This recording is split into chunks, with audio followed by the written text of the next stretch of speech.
ప్రతినిధి 2 సినిమా ద్వారా తెలుగు ఇండస్ట్రీకి పరిచయమైన కొత్త హీరోయిన్ శిరీష లెల్లా. నారా రోహిత్కి కాబోయే వైఫ్. రీసెంట్గానే అక్టోబర్ 13వ తారీఖున హైదరాబాద్లో చాలా గ్రాండ్గా వీరి ఎంగేజ్మెంట్ జరిగింది. రీసెంట్గానే శిరీష తన డిసెంబర్ 5న బర్త్డే సెలబ్రేషన్స్ జరుపుకున్నారు.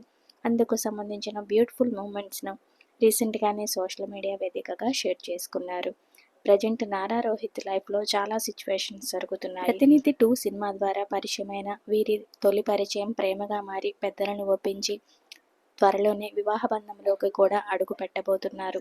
విలక్షణమైన కథను ఎంచుకుంటూ సినీ కెరీర్లో ముందుకు వెళ్తున్నప్పటికీ సరైన హిట్ పడక ఎదురుచూస్తున్న నారా రోహిత్ ప్రజెంట్ కాశీ అనే సినిమాతోటి మరోసారి మన ముందుకు రాబోతున్నాడు. నారా రోహిత్, సిరి లెల్లాకు సంబంధించిన ఈ లేటెస్ట్ అప్డేట్స్ మీకోసం నచ్చితే ఒక లైక్ చేయండి, మన ఛానల్ని సబ్స్క్రైబ్ చేసుకోండి. Thank you.